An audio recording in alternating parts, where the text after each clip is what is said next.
Is Benjamin Moore's Swiss coffee the perfect off-white, or is there a hidden twist that could make or break your space? Stay tuned because I'll reveal its secret undertones, the best places to use it in your home, and 3 stunning color pairings you won't see coming. Swiss Coffee by Benjamin Moore happens to be one of my personal favorite off-whites for homes, mostly on the interior side of things, but sometimes exterior as well. I personally enjoy color watching my space with Swiss Coffee, so not only is it a great wall color, but it can also be appropriate for things like trim, doors, baseboards, and ceilings. And one of the reasons for this is its LRV, or its light reflectance value.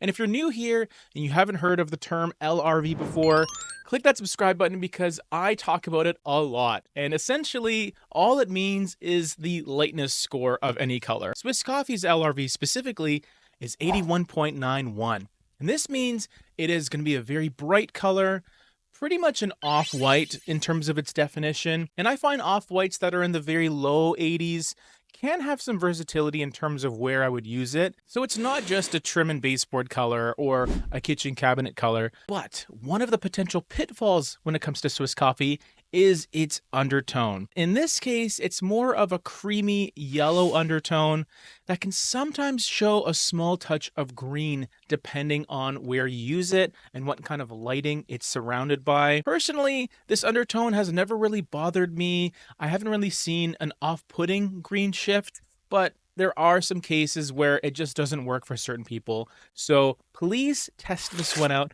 before you commit to it. And while you're at it, go test out these 3 color pairings that I picked for Swiss Coffee. Enjoy. Okay, we got Swiss Coffee. So this is one of the best-selling colors by Benjamin Moore. I'm a huge fan of it. The first color pairing that I'd recommend as a white option would be Chantilly Lace. And this is a color I don't normally speak very highly of because I feel like it's overhyped and overused, but it's kind of the perfect choice to go with Swiss Coffee because of its brightness.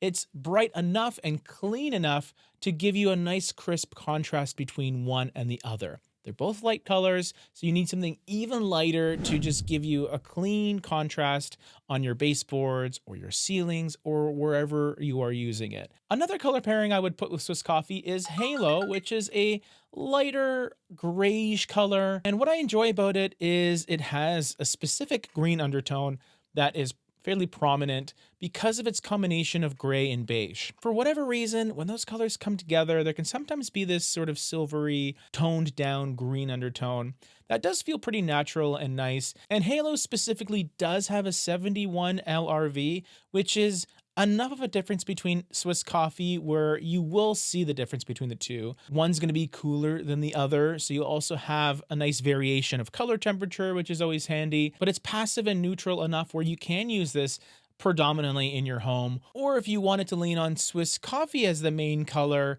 and have Halo in those little pockets where you want something a little bit darker, more muted, and a bit cooler. And then my third color pairing brings in more color. It is Silver Mist. We started with a bit of a sunny, creamy yellow in Swiss Coffee. You got that crisp white in Chantilly Lace. And then Silver Mist goes all the way towards the cool end of the spectrum. So you have warm, your transitional colors, and then this cool 62 LRV powdery blue, which I absolutely love. If you're starting with Swiss Coffee to begin with, you probably appreciate these lighter, airy colors. So I wanted to keep that airy sort of feel with a bit of a sky blue to finish off in Silver Mist. And that's it.